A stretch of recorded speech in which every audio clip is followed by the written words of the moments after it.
Rachael completed her Masters of Architecture too with distinction at SCI-Arc, where her thesis was awarded the Frank Gehry Prize for Best Graduate Thesis. As well as her thesis success, Rachael was the graduate winner of the 2015 American Institute of Architects Henry Adams Certificate for Academic Merit. Wallpaper magazine, published in the UK, has nominated Rachael for their list of top architecture graduates worldwide. Rachael holds a professional Master of Architecture and a Bachelor of Design Studies from the University of Queensland, where she received several honours, including the Board of Architects Queensland Prize, an Australian Institute of Architects Medallion, the Cox Rayner Architects Prize, and the A.E. Brooks Travelling Scholarship. A very distinguished CV, and we're delighted that you've been able to join us today, Rachael. So over to you. So it's an absolute pleasure to talk to all of you today, and thanks to UQ for the invitation. I'm really grateful for my time and education at UQ, and it's incredible that so many friends and colleagues could join us today. Thank you for your support. Feel free to save up as many questions as you would like to the end of the lecture, and I'm happy to answer. We'll have plenty of time.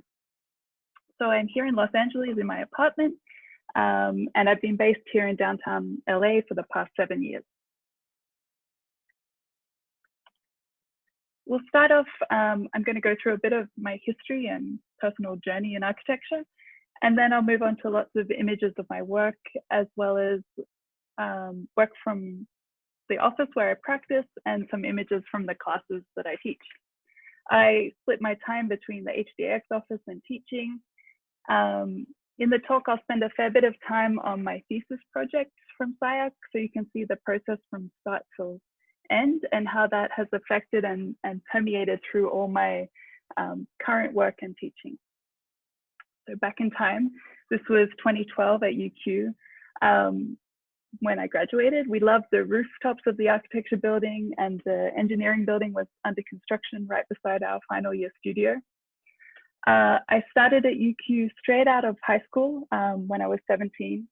I was one of those people that didn't really like high school, but landed with an incredible architecture class and loved the studio and discovering and meeting many like-minded people, and the diversity at UQ I just really enjoyed. I think if you asked me at the age of 17, I would have said that in the future I'd be designing beautiful Queensland beach houses, or at some imaginary European firm drawing exquisite details. I don't think I would have said I'd be here in dirty, sprawly LA working on Chinese spheres, but here we are. So this was my final 5th year project at UQ. It was an art gallery and storage extension to main hall. At the time, myself and a number of my classmates were totally obsessed with edges, edgelands, interstitial space, and projects like this one, which landed in laneways or in between other big projects. And it's really interesting to see how this obsession with edges and layering and filtering space has transferred into my thesis at SCI-Arc and through to my work today. So whilst I was at UQ and from the age of 18, I always worked 1 day a week at Fulton Trotter in Brisbane, and full-time there on my holidays and a year out and after I graduated.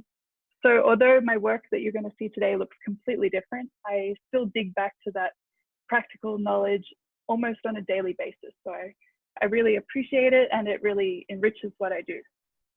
So I just put in some plans and a drawing. These are the last drawings you're going to see for the presentation. So the contamination of my work really traces back to 2009, where I did an exchange from UQ to Lund University in Sweden.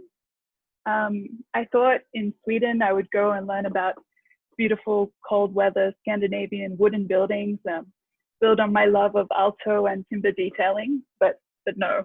I landed in the most experimental computational based studio. So on my 20th birthday, I was stuck in this symposium watching a really strange guy talking about hairs growing out of skin follicles and claiming its relationship to design.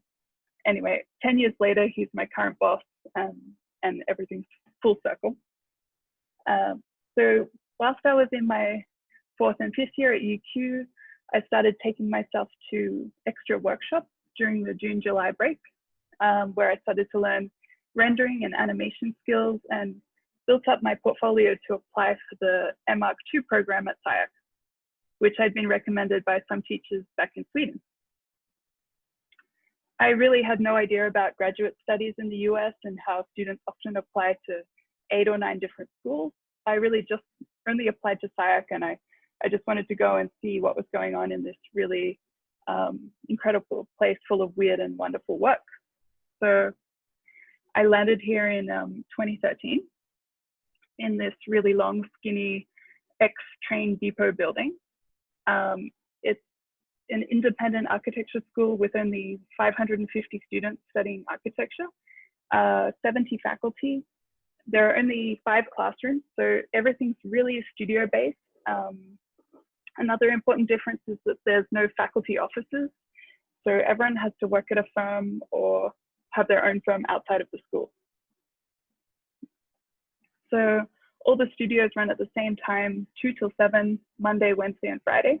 So we spend a lot of time pinning up on these white walls. It's a 400-meter long building, so you can really see what's going on, everyone at the same time. So the first few weeks were a little bit crazy. I'd arrived in this place where history class starts with the digital turn in 1996, not with the Greeks or Romans or Alberti. And my first project was to 3D scan a macaron with my phone and learn how to recolor and texture it in 3D. So the macaron mixed with the flaky skin of a croissant and started to become a landscape. It was really an exercise in 2.5D, merging 2D and 3D. And then our first studio project was this slumped glass puffy cloud performing arts school. So we did a lot of 3D prints and texturing. And then in my second year of SCI-Arc, I started to work towards my thesis with this project, which was part of a studio called Glass, Gloss, Smoke and Mirrors. And the idea was really to investigate smoke and mirrors and illusion and how we could work to make a building disappear, which sounds really counterintuitive. The studio was to replace the Grand Palais in Paris, which is a huge building with a big open floor plan. I think the freedom in the program really gave us a lot of room to focus on the formal aspects and spatial aspects of the project. The Grand Palais often holds art installations, big fashion parades, and exhibitions. So this was my replacement project. And then when I render the same mass in glass and chrome, the project begins to disappear and become a little bit more difficult to read. So it was 3 massive pavilions and 2 smaller rooms based around a central courtyard.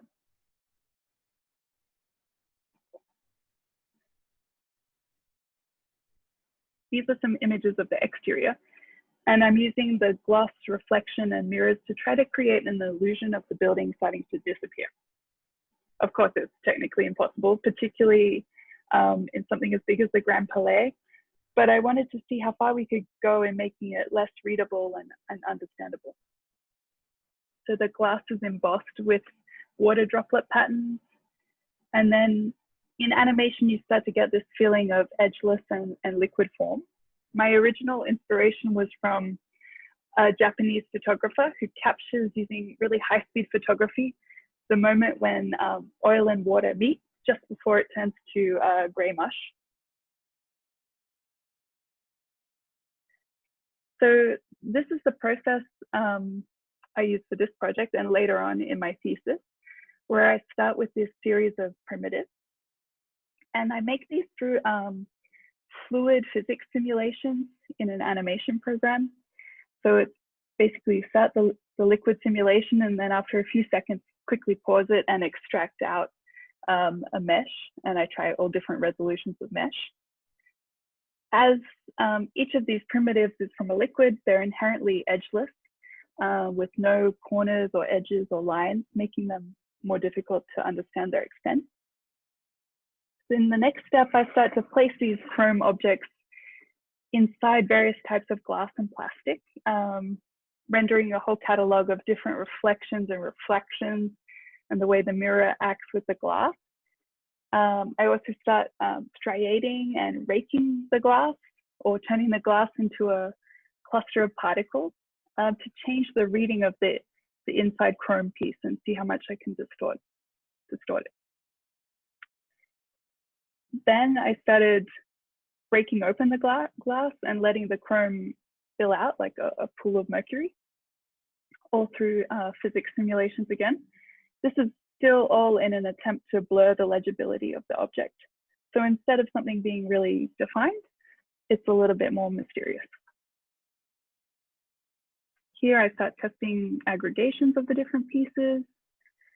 These are some close-ups of the torn and striated objects. So that's the process to get to the Grand Palais. The final project before my thesis was this gold leaf house. It's an artist residence adjacent to the Secession building in Vienna. The Secession building opened in 1897, and my project sits off to the right in those trees. The Secession has an incredible gold leaf dome and beautiful gold details that work their way into my project. So here's the house, a little bit awkward and ugly. It sits beside the main museum and takes on many rules from the existing building. It has these fine striations and seams and lines across the facade, which reference datums in the original building. It also has a similar partie, like a big main body holding up a dome. And I also did a little bit of what I call plastic surgery on the existing building, opening it up and starting to peel it away. And then from the inside of the existing museum, you enter the house through this wrinkly flap. The inside of the house is an entirely singular gold leaf. So this is the gold leaf interior.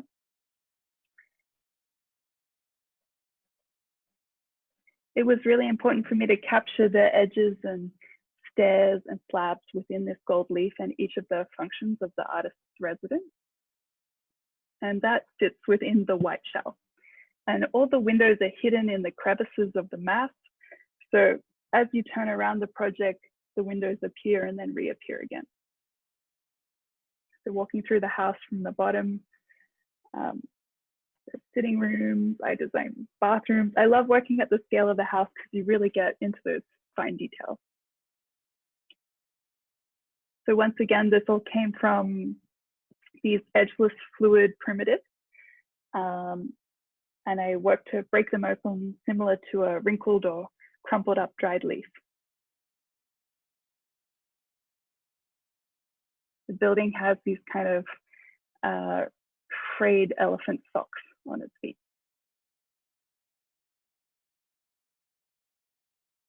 And then you can see the dining spaces, working spaces, and it gets more private as you circulate up the gold leaf.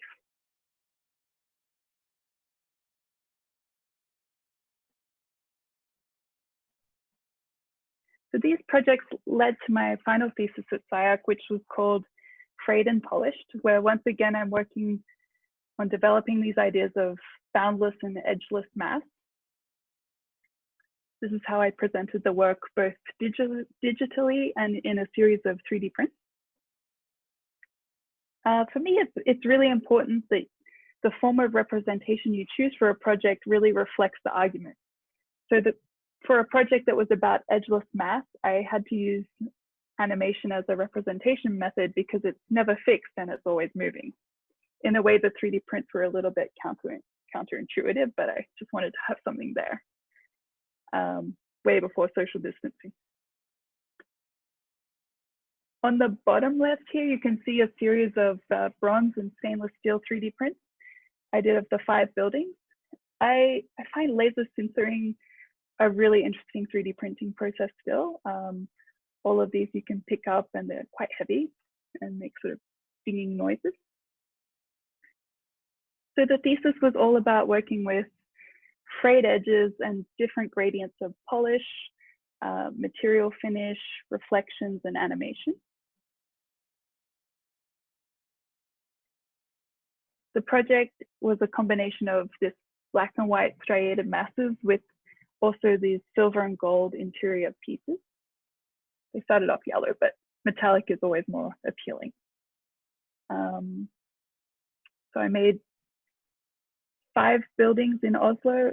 It was a statement against the singular iconic object, and the idea that it's frayed and polished not only in terms of geometry and representation, but also at an urban scale with the city. So I had to choose an urban public project that filtered into the city in a way that was no longer singular and whole. So for me, it was really important to define the difference between a frayed edge and a fringe. A frayed is a lot less static for me. And then also the way polish can change the legibility of an object. So some precedents. I love how the weather and reflections can change the reading of like the cloud beam or cloud gate beam by Anish Kapoor. And also how the edge of a building can be completely hidden by adding a bunch of fuzz and articulation. This is kind of what I call fraying the edge. During this time, I did a lot of study on windows, reflections, and overlaying multiple layers of reflection. Also double exposure and strobe photography, and how that started to affect the representation of the project. This is what I call the cinematic frame. So I'm always reinforcing the thesis through both geometry, representation, and form. I love this as an example of early animation, Mies simply changing the lighting and location of his physical model to gain different effects and various readings of the opacity of the form. So here I'm doing a similar thing, testing how different render environments can affect the reading of the same form, whether it be interior, outside, reflecting a window, those kind of things. Here I'm trying different amounts of polish. Once again, I started to bring back those broken and wrinkled edges. And then I'm using double exposure and animation to change the form. These are some time-lapse renders. And also time displacement renders where the white part of the form starts to move faster than the black, and you get another form of frame. So as with many projects, the thesis went through many different variations. This was the fatty high-rise phase. Then we had the series of stacked massings. I tested ripping open spheres in these drapery and fabric-like techniques. The chrome inside the glass again. And then finally, I landed on these 5 buildings.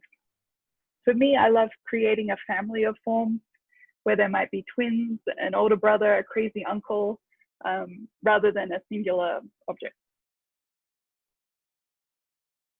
This image shows the final steps where I start working on like the micro textures and the use of striation across the skin.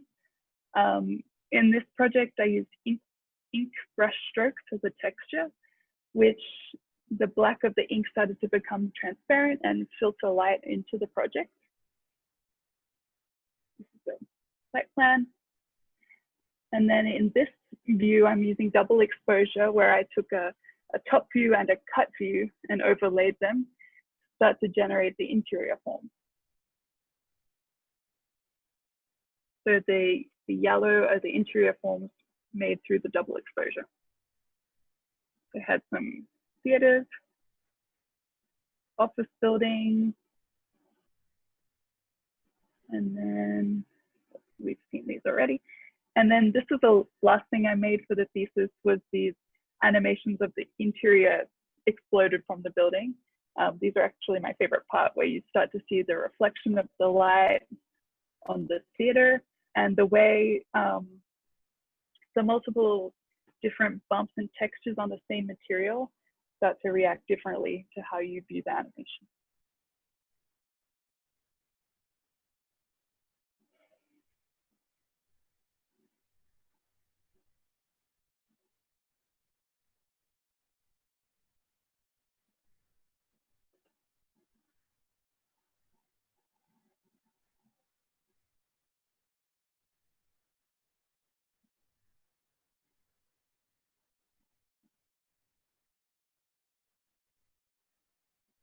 So following thesis and graduation, the ideas of frayed and polished still permeate and percolate through much of my work.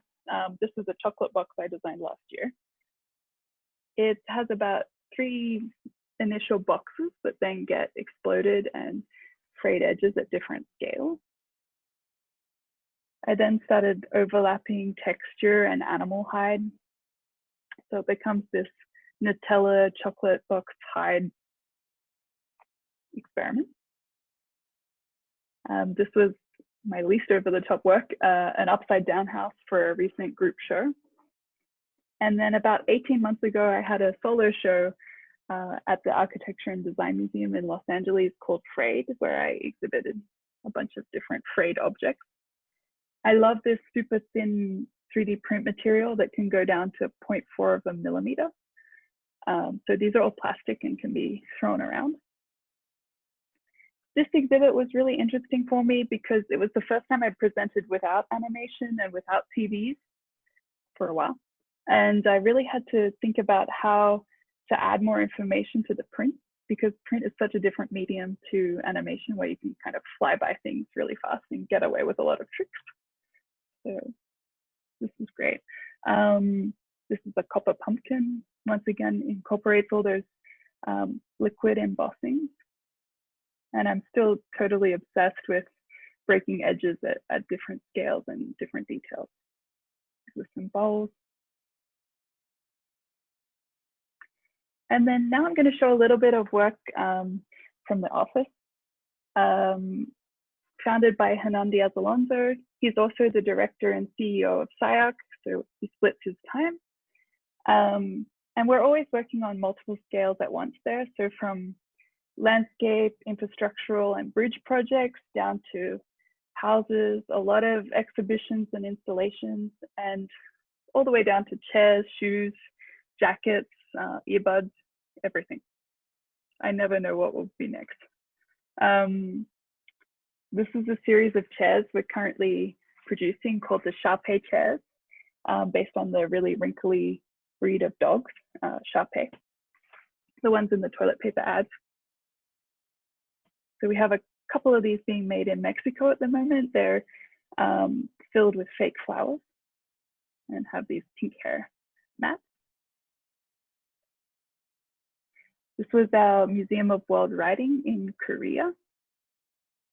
We do some drawings occasionally. This is another bridge I've been working on. It's about 2 hours south of Mexico City. It's a lot more of a park, event, and selfie space rather than a practical bridge.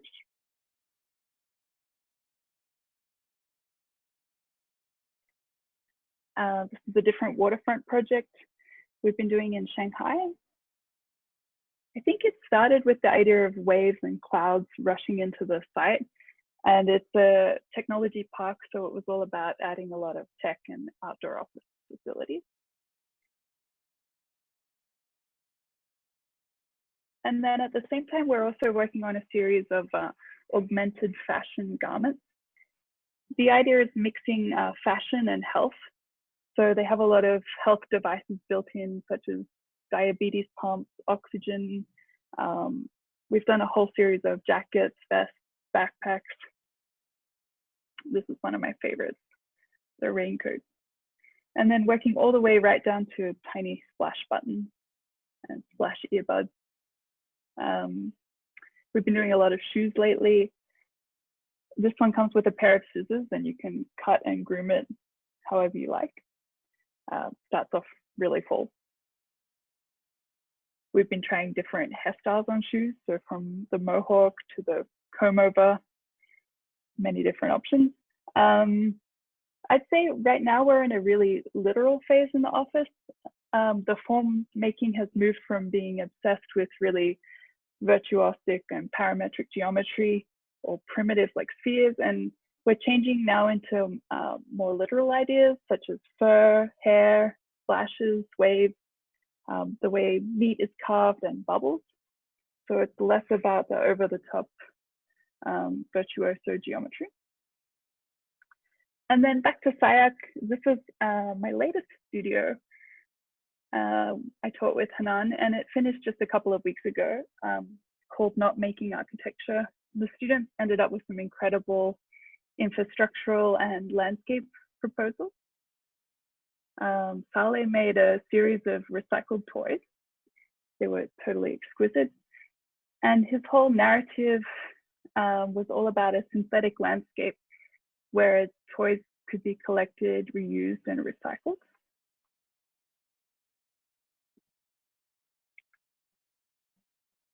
So this is the rabbit ears. The toy arrives and it drops this sphere, and then another toy gets reborn.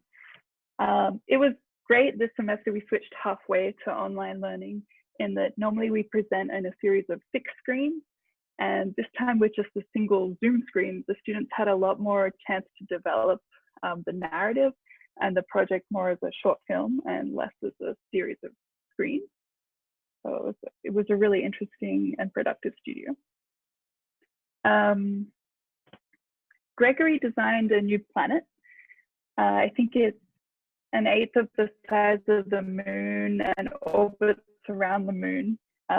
Usually we try to avoid space projects as we try to be more in the realm of like sci-fi and less about fantasy. So the project has to be somewhat real. This one was really out there. We're always aiming for more like Blade Runner and less Harry Potter, but Gregory had this incredible narrative about isolation and humans going to this new planet for recreation. And then Kumaran, he designed this ethereal magical particle system which moves around New York City and starts to sweep through the subway, Central Park, and through other sites.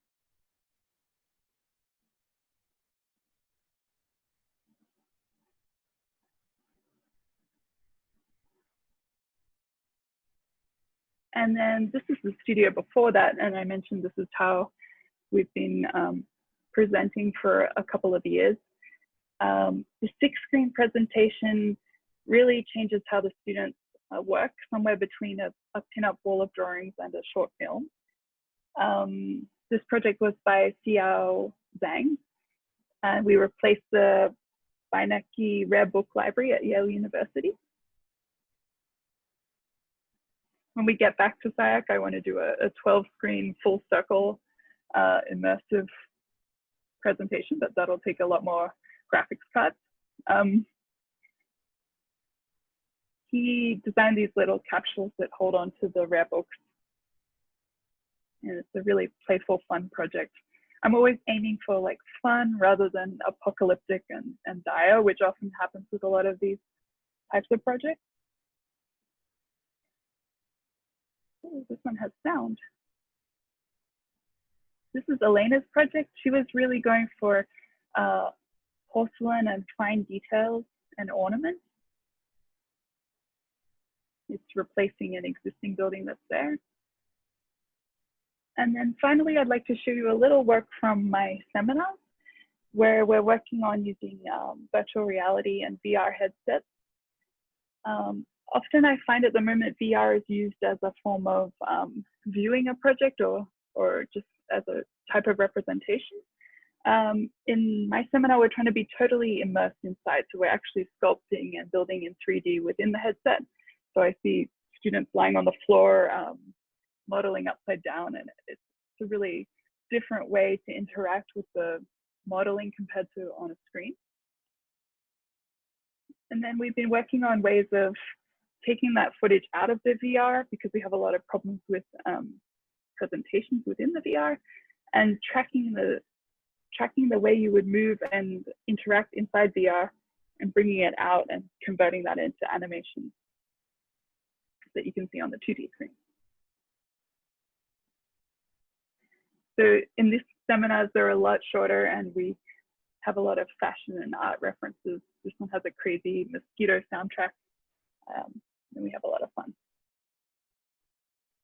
And then to finish up, I'd like to show you my favorite class to teach, which is an intensive workshop and introduction to all graduate and postgraduate students, where we're learning a whole bunch of software, but I'm also referencing pop culture, pop art, the Japanese artist Murakami, mixed with flat graphics and emojis.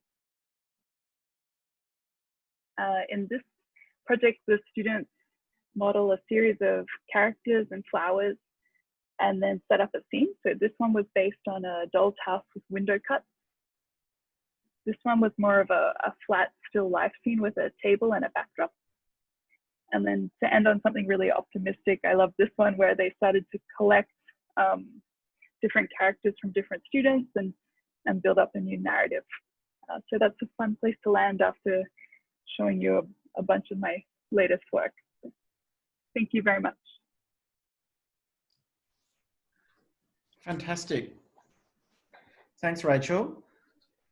Thank you. There are some questions coming through, but I might start with one first. I was interested to hear you talk about different approaches to history in terms of your architectural education, and that seemed like an interesting way of opening up this conversation about the future in a way. And you talked a little about the idea that you might start teaching a history of architecture with Alberti, for example, which might be, themes in the Western tradition, subject that you and I both probably did while we're studying here at UQ, and a version of architectural history that might be taught at SCI-Arc, which starts in 1996, I think you said.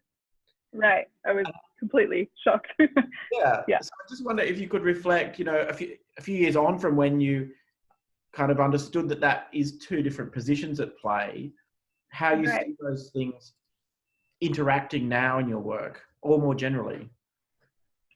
Right. I've even seen them, I don't teach history right now, but I've even seen them move on, and the classes at the moment seem to be based on particular words like movement or sound, that this traditional canon doesn't seem to exist anymore. But then at the same time, I have this internal battle because I still feel like I need all that knowledge there to do what I do today. So for me, I think it's great to balance both somehow. I think it's really important when you land in a postgraduate or graduate program to really contextualize yourself in that moment. So maybe in the last 5 to 10 years.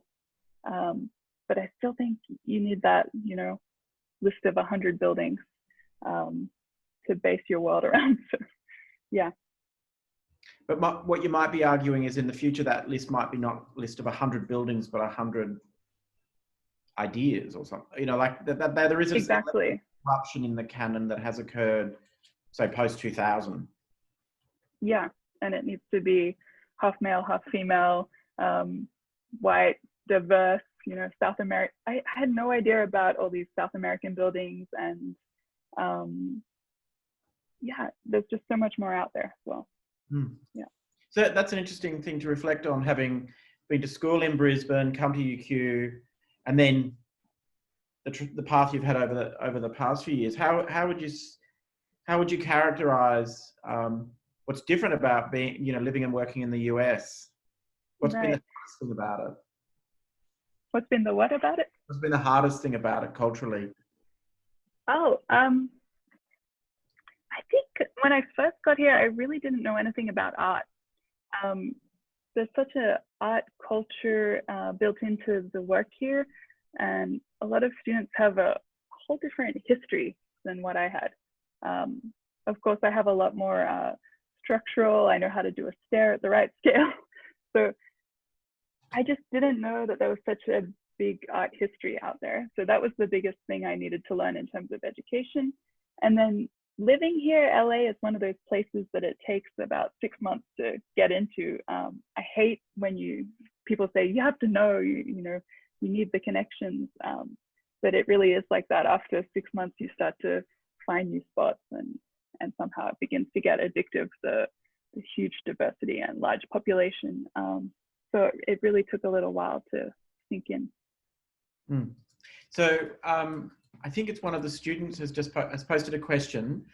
I'll read it to you. What advice would you give current students about their career and architectural choices?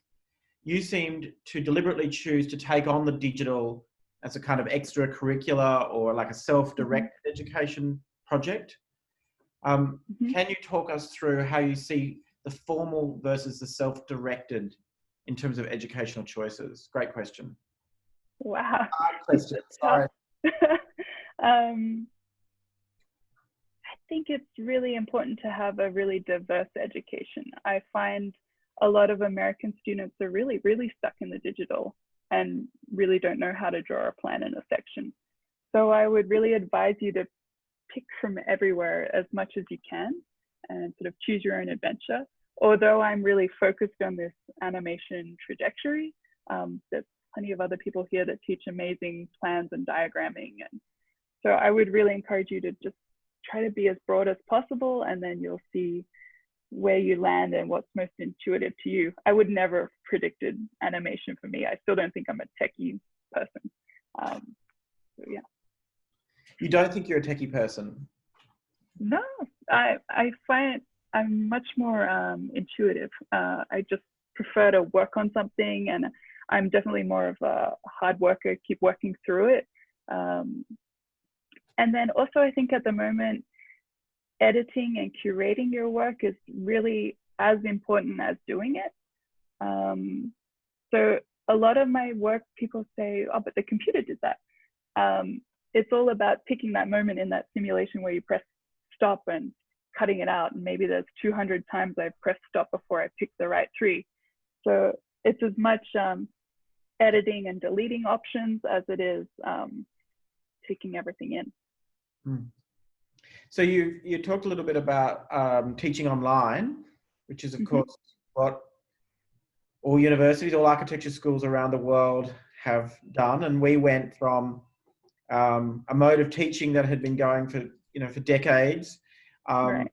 into an online or a distance education model in 1 week. I'm sure you did something similar. Yeah. Can you tell us give us some sense of how things have gone? Yeah. What's been better? What's been worse? Yeah.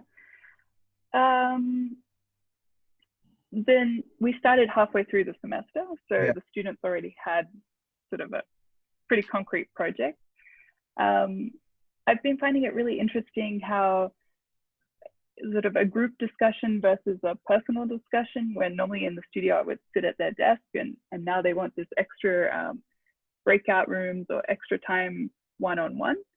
So that's been interesting, the group dynamic versus talking freely and privately. And moving back into the next semester, 70% of our students are international here. So we'll be working in multiple time zones. And so we're really debating about how much content we teach is like on demand or pre-recorded versus the impromptu and all those things that happen in studio when you're just talking freely. So really trying to balance that and how to work with students that don't know each other across the world and build a culture. There's so many things we have to try to build in so that you know, there's so many classes you could just do online for free. So it's about thinking about what intellectual capability and what is it about our workflow that's different or special, or where we choose the glitches compared to all those other tutorials.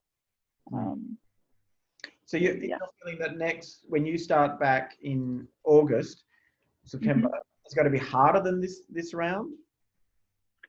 I think so, because the students will be brand new. Whereas everyone right now has had a little bit of previous school. And you'll be teaching multiple time zones. Right. So do you think, I guess, one of the things worth pondering is whether this moment in time will change some aspects of architectural education permanently. Have you had time to start thinking about that as a proposition? Yeah, I don't have a great answer yet, but in some ways I see this as a real advantage. Like, I'm almost giving more and preparing more, and but then at the same time there's less impromptu. So I think it'll be a little bit scripted for the next year, but and also we're going to have to change definitely the types of programs that we teach. Like we've already decided no public buildings and that everyone's going to be working on interiors and smaller projects. So yeah, I definitely think it's going to change the way we interact.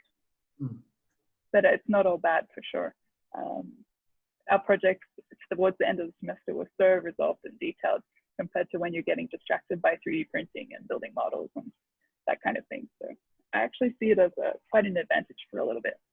Or leaving the house for that matter. So many people will have been working from home for quite some time and not really being distracted by social lives or other things like that. Right, but there is this element of the Zoom fatigue. And so trying to develop in as many ways to get the students away from the screen for a little bit as well. Because after 8 hours of studying, you really don't want to go and do your project on the screen. So yeah, we're trying to make shopping lists and how-to tutorials and making cakes with frosting and photographing them and all kinds of things. So tell us a bit more about that. What are some of the practical ways you've been working to kind of replicate some of those, you know, studio-based activities like making and printing, etc., if people don't have access to sort of equipment at home?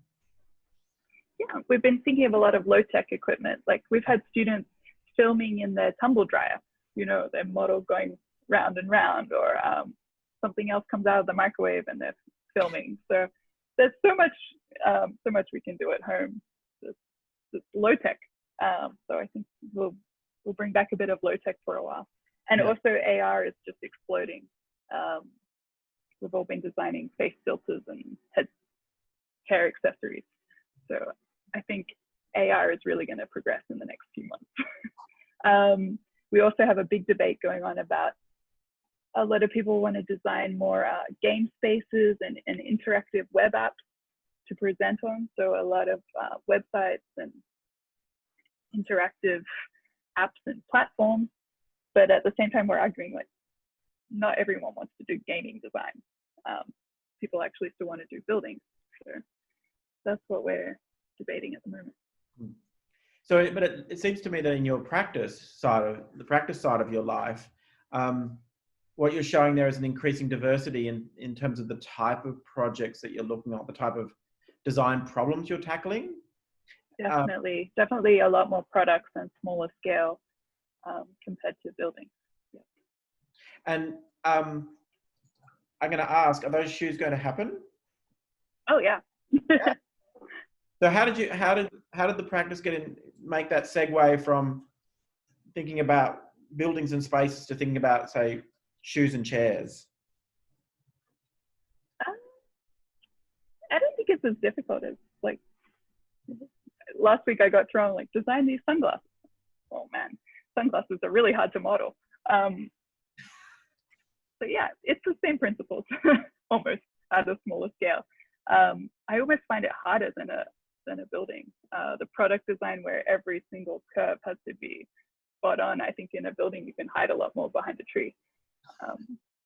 So I find it tricky, and sometimes I just dream of a building or a drawing. So, yeah. That's great. Excellent. Well, Rachel, it's been fantastic to reconnect with you and to have you share some of your recent work with us, with the school, and fantastic to hear a little bit about the way you've designed your own, career in architecture. And I think it's really inspiring at this, as we're in the, the final weeks of semester, for the students to get a sense of how you've shaped your career in architecture, and the various different types of ideas and practices that you've absorbed along the way. It's been really inspiring. So a really great thank you from all of us. Kelly Greenups just said thank you so much. So as I said at the beginning, this is a session open to the whole school. So there's students online, there's faculty online, there's practicing architects online from our alumni network around the world. So it's a really great way of sharing a little bit about our school and about the trajectory of our students. So I just want a big round of applause from us, and thank you to everyone for joining us today for Rachel's session. I think it's been a really fantastic, inspiring and practical in terms of the advice and the experiences that you've shared, Rachel. So this is the second, Rachel, in the series. And so over the next few weeks, we'll be presenting more sessions from our alumni from around the world. The next session is on Thursday, the 4th of June at 5 o'clock, and that's Paul Curry, Director of Cox Architecture in Melbourne. I'd also, just as we close, like to thank the valuable donors to our Student Culture and Experience Fund, our champions, Rothy Lohman, and our advocates, Nettleton Tribe, BVN and Populous, and just acknowledge their contribution to the ongoing life of the school. Studio culture is obviously an integral part of teaching and learning in architecture, and I think this program of alumni webinars is one way of taking some of those ideas about studio culture into a different digital frame as we navigate a different period in architectural history. So thanks again, everyone, for participating today. Stay safe and well. Rachel, it's been fantastic to connect with you, and we look forward to having you involved in the school again in the near future. So everyone have a great day. Thanks very much.